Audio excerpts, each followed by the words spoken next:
te souviens, à la fin du premier chapitre, je t'avais dit de revenir, car l'histoire ne faisait que commencer. Aujourd'hui, voici le deuxième chapitre, celui de l'éveil de Satan et de la naissance des royaumes corrompus. Si tu veux poursuivre cette quête de vérité, si tu veux comprendre ce que les anciens prophètes et le livre d'Enoch ont révélé, alors abonne-toi dès maintenant. Laisse un j'aime pour soutenir la série, partage cette vidéo et prépare-toi à découvrir ce que les puissances du monde préfèrent taire. Car ce n'est pas une histoire, c'est une révélation. Quand les eaux du déluge se retirèrent, la terre exhala son premier souffle. Les montagnes émergèrent, les vents s'apaisèrent et le silence recouvrit le monde. Mais ce souffle n'était pas pur, car au fond des abîmes, quelque chose avait survécu. Les Néphilims, fils de la chute, nés de l'union du ciel et de la terre, avaient vu leur corps anéanti par les flots divins. Pourtant, leurs âmes, trop impures pour s'élever et trop puissantes pour disparaître, restèrent suspendues entre deux mondes. Des esprits sans repos, ni anges, ni hommes, des ombres affamées, condamnés à errer à travers les âges, cherchant à habiter de nouveau la chair vivante. Alors, Satan, le prince de la rébellion, vit dans leur damnation une arme nouvelle. Dans l'invisible, il tissa ses chaînes, et, à travers ses esprits déchus, il fit renaître son empire, non plus dans les cieux, mais au plus profond du cœur des hommes. Car après le déluge, le mal prit une autre forme. Il n'avait plus besoin de chair. Il trouva refuge dans l'âme humaine. Quand les siècles passèrent et que les fils de Noé se multiplièrent, la terre connut de nouveau la paix. Mais dans les profondeurs obscures, là où les eaux avaient scellé les abîmes, Satan s'éveilla. Le prince de la rébellion, enchaîné depuis le jugement des anges déchus, sentit les murmures des esprits des Néphilim rôder autour des hommes. Alors, dans le secret, il leur parla, et leurs voix devinrent les vents de la tentation. Ces esprits soufflèrent dans le cœur des rois naissants, leur promettant puissance et gloire éternelle.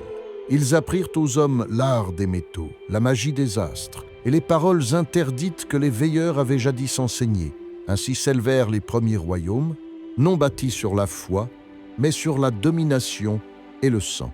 Et les cités des hommes devinrent des trônes pour les esprits impurs. Le mal, désormais, portait des couronnes. Les fils des justes marchaient aux côtés des fils de la perdition. Et dans le firmament, les anges regardaient la terre avec effroi.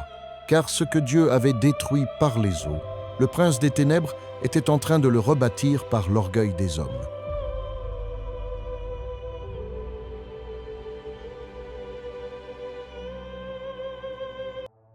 Après le grand déluge, la terre respira à nouveau. Les montagnes lavées par les eaux portaient encore la trace du jugement divin. Mais dans les profondeurs, sous la cendre et la pierre, les esprits des géants déchus, fils des veilleurs, furent condamnés à errer. Ils n'avaient plus de corps, mais leurs murmures traversaient les vents du désert, corrompant le cœur des rois et des nations. Ainsi, Enoch avait vu dans ses visions le retour de l'ombre, et les esprits des géants affligeront les hommes, ils sèmeront la destruction jusqu'au jour du grand jugement. Et sur les plaines de Shinéar, les descendants de Noé bâtirent des cités. Mais dans leur orgueil, ils élevèrent une tour vers le ciel, espérant forcer les portes du Très-Haut. Le souffle des anciens veilleurs souffla parmi eux, et leur science devint perversion. Ils nommèrent leurs dieux, sculptèrent leurs images, et firent renaître les cultes interdits d'avant les eaux. Car les esprits impurs, cherchant un abri, trouvèrent refuge dans les temples des hommes.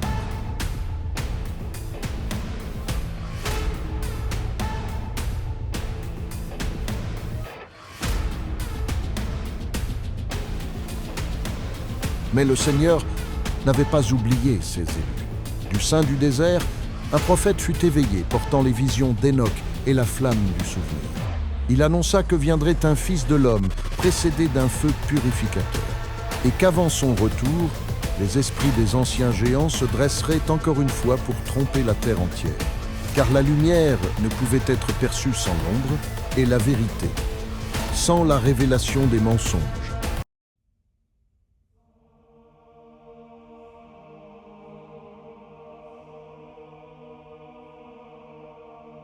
Et voici la promesse demeure. Le roi reviendra, non plus dans l'humilité d'une crèche, mais dans la puissance et la gloire du ciel. Car il est écrit, « Alors le signe du Fils de l'homme paraîtra dans le ciel, et toutes les tribus de la terre se lamenteront, et elles verront le Fils de l'homme venant sur les nuées du ciel, avec puissance et une grande gloire. Les trompettes retentiront, les cieux s'ouvriront, et les anges du Très-Haut se déploieront aux quatre vents. Le temps des larmes prendra fin. La corruption, la mort, le mensonge seront engloutis à jamais. Voici, je viens bientôt, et ma rétribution est avec moi, pour rendre à chacun selon son œuvre. Et ceux qui auront gardé la foi brilleront comme les étoiles du firmament. Alors, le ciel et la terre chanteront d'une seule voix. Gloire à l'agneau, roi des rois, Seigneur des seigneurs, car la promesse est accomplie. Le Fils est revenu, et son règne n'aura jamais de fin. Merci d'avoir pris le temps d'écouter ce message. Que ton cœur demeure dans la paix de celui qui a vaincu le monde. Jésus a dit, « Je suis la résurrection et la vie.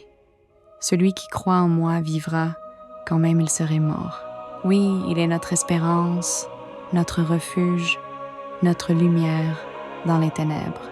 Si ce message t'a touché, partage-le, afin que d'autres aussi découvrent l'amour et la vérité de Christ. Voici, je viens bientôt. Garde la foi et que la grâce du Seigneur Jésus soit avec toi. Amen.